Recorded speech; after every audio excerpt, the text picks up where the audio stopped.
Avez-vous déjà eu l'impression que la vie vous avait jeté dans un abîme sans le mériter? Vous êtes-vous déjà demandé pourquoi votre foi devait supporter autant de poids?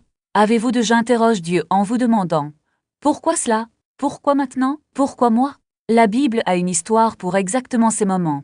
Un récit de trahison et de dépassement, d'injustice et d'élévation. L'histoire d'un jeune homme dont la vie semblait brisée, mais dont Dieu transformait silencieusement chaque fragment brisé en un chef-d'œuvre. C'est l'histoire de Jose. Une histoire qui parle directement à tous ceux qui se sont déjà sentis ignorés, maltraités, oubliés ou laissés de côté. Plongeons ensemble dans ce voyage. Joseph n'apparaît pas dans le livre de la Genèse comme l'un des nombreux fils de Jacob. Sa naissance est entourée d'années d'attente, de frustration et de prière. Rachel, la femme que Jacob aimait depuis le début, a vu sa sœur Lie donner naissance à des enfants alors qu'elle restait elle-même stérile. Ce n'est qu'après une longue période de souffrance que le texte rapporte. Dieu se souvint de Rachel, ouvrit son ventre, et elle conquête, et donna naissance à un fils, l'appelant Joseph, en disant « Que le Seigneur me donne encore un fils ». Ainsi, Joseph est venu au monde comme le fils tant attendu de son épouse bien-aimée, signe vivant de la miséricorde de Dieu envers Rachel et de la profonde affection de Jacob pour elle. Mais cette histoire émouvante allait bientôt devenir visible de manière concrète lorsque le récit revient sur la vie de Joseph dans Genèse 37. L'amour de Jacob se manifeste sous la forme d'une robe ornée, un vêtement spécial qui le distinguait parmi ses frères. Les vêtements étaient un signe public que Joseph était le favori, l'élu. Chaque fois qu'il l'enfilait, la différence entre lui et les autres devenait évidente. Ce qui pouvait ressembler à un geste d'amour d'un père envers son fils, aux yeux des frères, est devenu un symbole de déséquilibre et d'injustice. La réaction a été immédiate et violente. Les Écritures sont claires. Lorsque ses frères virent que leur père l'aimait plus que tous, ils le haïrent et ne purent plus lui parler paisiblement. Ce n'était pas juste une légère irritation ou une envie passage. Leurs cœurs se sont endurcis par la haine. Les conversations ordinaires sont devenues impossibles. La maison, qui devrait être un lieu de sécurité et de bénédiction, est devenue un espace rempli de ressentiments et de comparaisons âmes. La tunique, les regards, les silences, tout cela accreuse le gouffre entre Jose et le reste de la famille dans cet environnement déjà fragile. Dieu introduit quelque chose d'encore plus inquiétant, les rêves. Joseph commence à avoir des visions qui indiquent clairement un avenir dans lequel il serait exalte, et ses frères se prosterneraient devant lui. Ces rêves venaient de Dieu et indiquaient l'autorité future de Joseph et son rôle dans le plan divin. Cependant, au lieu d'apporter de l'espoir ou d'unir la famille dans la poursuite du dessein de Dieu, ils ont agi comme de l'huile sur un feu déjà brûlant. Chaque récit d'un rêve augmentait le ressentiment. D'un côté, l'amour et la faveur, de l'autre, l'envie et la haine. Alors que ces scènes touchent à leur fin, la famille est sur le point de s'effondrer intérieurement. Le chemin de Joseph vers la trahison commence par un acte qui semblait être une simple obéissance. Jacob lui dit « Va voir si tes frères et le troupeau vont bien, et donne-moi des nouvelles. » Jose, toujours le fils bien-aimé, quitte la sécurité de la présence de son père et se dirige vers le champ ouvert, sans se rendre compte qu'il tombe dans un piège. Il n'a fait qu'exaucer la demande de son père en se dirigeant vers des frères dont le cœur était déjà endurci contre lui. La vision de Jose est devenue de loin le moment décisif. Le texte biblique n'atténue pas les faits. Quand ils l'ont vu de loin, avant qu'il s'approche, ils ont conspiré pour le tuer. Les vieux ressentiments prenaient désormais la forme d'un plan. Les frères ont parlé de mettre fin à leur jour et d'effacer leur œuvre dans un seul acte de violence lorsque Joseph les rattrapa finalement. Il n'y eut pas de salutation chaleureuse. Ils l'ont saisi, lui ont arraché la tunique qui le marquait comme leur favori, et lui ont enlevé le signe visible de l'amour de son père. Puis ils l'ont jeté dans un puits vide, une tombe sèche, le laissant piéger. Impuissant. Là, Jose n'était plus le rêveur confiant. Sa voix monta de désespoir. Des années plus tard, lorsque la famine les chassa en Égypte, les frères se souvinrent de ce jour avec une douloureuse clarté.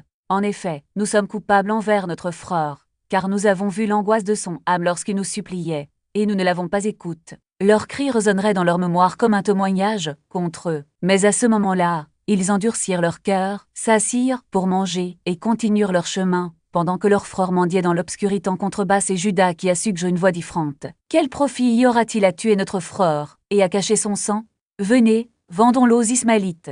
Au lieu de verser leur sang, ils ont choisi de le vendre. Lorsqu'une caravane de marchands ismaélites passa, les frères sortirent Joseph du puits et le remirent contre 20 pièces d'argent. Le jeune homme qui portait autrefois la tunique spéciale était désormais réduit à l'état de marchandise, destiné à un pays étranger. Évalu comme esclave en route vers l'Égypte de retour à la maison, la farce était terminée. Les frères prirent la tunique de Joseph, la trempèrent dans le sang d'une chèvre et la portèrent à leur peur en lui demandant de la reconnaître.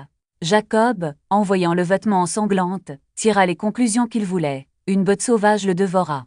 Il déchira ses vêtements, enfila un sac, et pleura pendant plusieurs jours, refusant d'être console. Dans son esprit, Joseph était perdu à jamais. Le fils bien-aimé avait disparu. Le rêveur n'était pas mort, mais il était loin de chez lui, homme comme esclave en Égypte, tandis que la famille était décaillée par le mensonge qu'elle avait choisi de raconter. L'histoire de Joseph en Égypte commence par une vente et un achat. Extrait de la caravane des marchands, il fut acquis par Potiphar, officier de Pharaon et capitaine des gardes. Aux yeux du monde, Joseph n'était qu'un esclave étranger dans la maison d'un homme puissant, loin de sa famille et de ses terres. Cependant, le récit nous amène à voir une réalité plus profonde. Le Seigneur était avec Joseph, et il devint un homme prospère. Leurs circonstances étaient humbles, mais la présence de Dieu était Lévi. Dans ce contraste, Joseph commence à servir au fur et à mesure qu'il travaillait, son caractère et son dévouement sont devenus vides. Potiphar réalise que le Seigneur était avec lui, et que tout ce que Joseph faisait prospérait. La confiance a grandi, et ses responsabilités ont augmenté. Il fut promu de simple serviteur à administrateur de la maison de Potiphar, charge de tout ce que possédait son maître. La bénédiction qui reposait sur Joseph s'étendit tout autour, de sorte que le Seigneur bénit la maison de l'Égyptien à cause de lui. Ce qui a commencé comme de l'esclavage se transforme en une plateforme d'influence. Cependant, le texte précise que cette ascension fut l'œuvre silencieuse de Dieu au milieu de l'adversité. Mais avec la faveur, est venu aussi trouver un homme comme celui-ci, en qui est l'Esprit de Dieu. La question n'était pas rhétorique. Le Pharaon, confronté à une sagesse qui transcendait la simple stratégie humaine, a vu quelque chose de plus grand en Joseph. Ce n'était pas seulement l'interprétation des rêves qui l'impressionnait, mais aussi la clarté avec laquelle il soulignait un dessein divin derrière les événements. Alors, sans hésitation, le roi déclara : « Puisque Dieu vous a fait savoir tout cela, il n'y a personne d'aussi perspicace et sage que vous. Vous serez à la tête de ma maison, et tout mon peuple se soumettra à vos ordres. Ce n'est que sur le trône que je serai plus grand que toi. La promotion n'a pas à être progressive, comme celle de Potiphar. Cela est instantané, comme si le temps lui-même s'accélérait pour accomplir ce que Dieu avait préparé. Joseph, l'esclave hébreu, le prisonnier oublié, porte désormais la chevelure de Pharaon, symbole de l'autorité suprême. Des vêtements en lin fin remplacent les vêtements du chir de la prison, et un collier en or fut placé autour de son cou. Il était conduit dans une voiture royale, tandis que des héros criaient devant lui, à genoux. Le garçon vendu par ses frères, le jeune homme trahi par la femme de Potiphar, l'homme qui a attendu 2 ans en silence, dirigeait désormais la nation la plus puissante du monde. Mais la vocation de Joseph ne se limitait pas au pouvoir, c'était pour la préservation. Les 7 années d'abondance arrivent, et il voyagea à travers l'Égypte, supervisant la construction des granges et le stockage du grain. Il n'y a eu aucun gaspillage, aucune négligence. Chaque mesure de blé était petit, chaque grange était scellée. À la fin des années d'abondance, la famine commença, non seulement en Égypte, mais dans tous les pays environnants. Tandis que d'autres peuples souffraient, l'Égypte avait du pain. Ainsi, au milieu de la pénurie, l'histoire a pris une autre tournure inattendue. La nouvelle de l'abondance de l'Égypte se répandit. En Canaan, où vivaient encore Jacob et ses filles, la famine les atteignit également. Jacob, maintenant âge, apprit qu'il y avait du blé en Égypte, et envoya ses 10 fils l'acheter. Seul Benjamin, le plus jeune fils, resta sur place, car Jacob craignait de le perdre comme il avait perdu Joseph. Lorsque les frères arrivent devant Joseph, ils ne le reconnurent pas. Comment pourraient-ils ? Le garçon qu'ils avaient vendu était maintenant un dirigeant égyptien, vêtu des insignes du pouvoir, parlant par l'intermédiaire d'un interprète. Mais Joseph les reconnut aussitôt. La scène est pleine de tension. Joseph aurait pu révéler son identité sur le champ et exiger justice pour ce qu'ils avaient fait. Il aurait pu ordonner leur arrestation, leur humiliation ou même leur exécution. Mais quelque chose de plus profond touchait son cœur. Au lieu de se venger, il a choisi de les tester. Il parla, durement, les accusant d'être des espions, et leur ordonna d'amener Benjamin pour prouver ses paroles. Pendant ce temps, il tenait Simon en otage et remplissait ses sacs de blé. Mais il rendait également l'argent qu'ils avaient payé, cache dans ses sacoches. Lorsque les frères rentrèrent chez eux et racontèrent à Jacob ce qui s'était passé, le vieux patriarche refusa de laisser partir Benjamin. La douleur de perdre Joseph était encore vive, et il ne pouvait pas supporter de risquer un autre enfant. La faim persistait cependant. La nourriture manqua, et Jacob fut contraint de céder. Judas, l'un des frères, s'offrit comme garant de la sécurité de Benjamin. Ainsi, pour la 2e fois, les fils de Jacob descendirent en Égypte, cette fois avec leur plus jeune frère. Quand Joseph les vit, son cœur fut ému. Il leur ordonna de préparer un banquet, et au moment où Benjamin entra, il ne put retenir ses larmes. il a quitté la pieuse pour pleurer en secret, s'élave le visage, et est revenu pour continuer le test cette fois. Joseph ordonna de remplir à nouveau les sacs de blé, mais il plaqua également sa coupe d'argent dans le sac de Benjamin. Lorsque les frères sont partis, il les a poursuivis et accuse Benjamin de vol. La coupe fut trouvée, et Joseph déclara que le jeune homme deviendrait son esclave. C'est alors que Judas, le même homme qui, des années auparavant, avait suggéré de vendre Joseph, fit un pas en avant. Avec des paroles pleines de regret, il s'offre à la place de Benjamin, rappelant à Joseph la souffrance de son père s'il perdait un autre fils.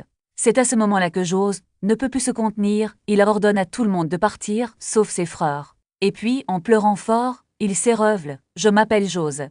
Mon père est-il toujours en vie ?» Les frères étaient paralysés, envahis par la peur, mais Joseph les calma. « Ne soyez ni tristes ni en colère contre vous-même parce que vous m'avez vendu ici, car c'est pour vous conserver la vie que Dieu m'envoie avant vous. Ce n'était pas une absolution fondée sur l'oubli, mais volontairement. » Joseph voyait maintenant que le mal qu'ils avaient fait avait été utilisé par Dieu pour un plus grand bien. Il leur ordonna d'amener Jacob et toute sa famille en Égypte, où ils bénéficieraient de nourriture et de protection pendant les années de famine restantes. Quand Jacob apprit que Joseph était vivant, son cœur s'arrêta presque.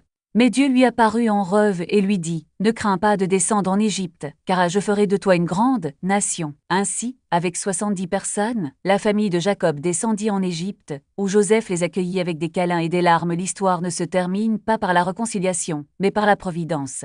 Ce qui a commencé par l'envie, la trahison et la souffrance et termine par le pardon, la restauration et un peuple préserve. Joseph, qui avait été jeté dans un puits, vendu comme l'esclave et oublié en prison, subvenait désormais aux besoins de sa famille et de nations entières. Et dans chaque rebondissement, une vérité était répétée, le Seigneur était avec lui. Non pas parce que la vie était facile, mais parce que, même dans les endroits les plus sombres, Dieu ne l'a jamais abandonné.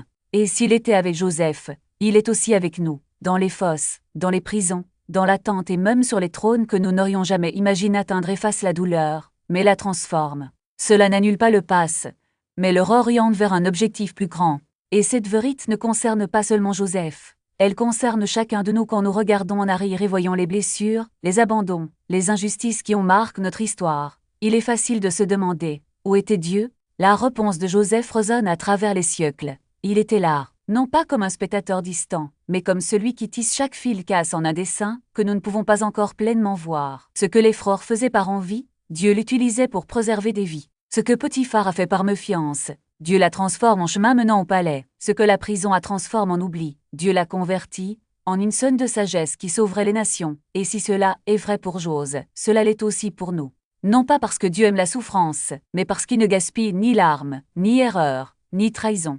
Il n'efface pas les cicatrices, il les utilise comme témoignage. Chaque fois que nous choisissons de pardonner, comme Joseph a pardonné, nous disons « Ce qu'ils m'ont fait n'aura pas le dernier mot ». Chaque fois que nous faisons confiance, même lorsque la vie semble sans issue, nous déclarons « Dieu est en train d'écrire une histoire plus grande que ce que je peux voir ». La promesse de Joseph à ses frères n'était pas seulement un soulagement momentané. C'était un héritage. « N'ayez pas peur, je prendrai soin de vous et de vos enfants ».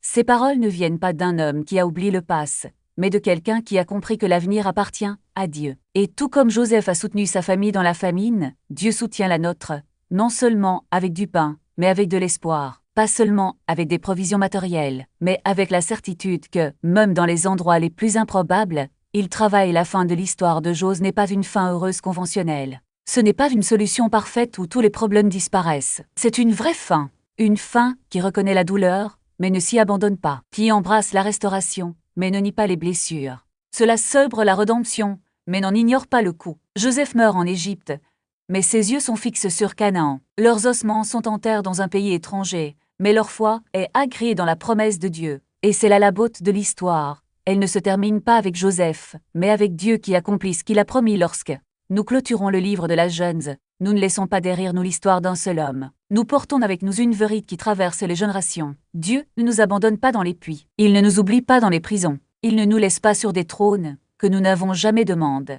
Il est là, dans les hauts et les bas, dans les joies et les larmes, dans les nouveaux départs et les adieux. Et s'il était avec Joseph, s'il était avec Israël en Égypte, s'il était avec les fils de Jacob quand tout semblait perdu, alors il est aussi avec nous. La question n'est pas de savoir si Dieu agit, mais comment il agit. La question n'est pas de savoir s'il a un plan, mais ce qu'il fait de ce qui nous a été pris, de ce qui nous a été donné, de ce que nous ne comprenons pas encore. L'histoire de Joseph ne parle pas seulement d'un homme qui surmonte la souffrance. Il s'agit d'un Dieu qui transforme la souffrance en quelque chose de plus grand. Et c'est notre espoir, qu'à la fin, même les choses qui nous ont blessés soient utilisées pour quelque chose de bien. Non pas parce que la douleur n'a pas d'importance, mais parce que Dieu compte davantage. La douleur ne disparaît pas, mais elle nous ancre dans un dessein plus grand, qui appartient uniquement à Dieu. Si ce message renforce votre foi ou vous aide à voir vos propres épreuves sous un nouveau jour, je vous invite à répondre.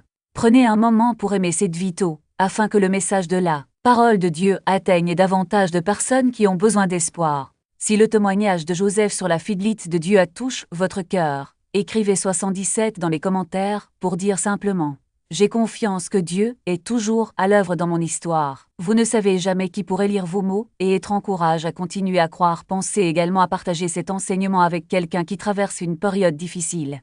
Un membre de la famille confronté à une maladie, un ami confronté à des déceptions ou un compagnon croyant qui se sent oublié. Puisse l'histoire de Joseph vous rappeler que les desseins de Dieu ne sont pas annulés par le péché ou la souffrance humaine. Et si vous venez tout juste d'arriver, je vous invite sincèrement à vous abonner à cette chaîne et à activer les notifications pour ne pas manquer les études bibliques à venir et les histoires qui garderont votre cœur fixe sur les Écritures. Semaine après semaine, terminons par une prière ensemble. Seigneur, nous te remercions pour le témoignage de Joseph et pour la façon dont le Seigneur a agi dans chaque détail de sa vie. Apprends-nous à te faire confiance en toute saison, dans les fosses, dans les prisons et dans les lieux de promotion. Cela forme en nous l'ingrit lorsque personne ne regarde, la patience lorsque l'attente est longue et la grâce lorsqu'on nous donne de l'influence. Aide-nous à voir ces bons desseins, même lorsque la vie nous fait du mal ou lorsque les gens nous décoivent. Fortifiez chaque personne qui nous accompagne aujourd'hui, rencontrez-la dans ses combats spécifiques et rappelez-lui que le Seigneur est proche, au nom de Jésus. Amen. Merci d'avoir consacré ce temps à la parole de Dieu. Restez enracinés dans les Écritures, proches du Christ, et j'ai hâte de marcher ensemble dans le prochain récit biblique.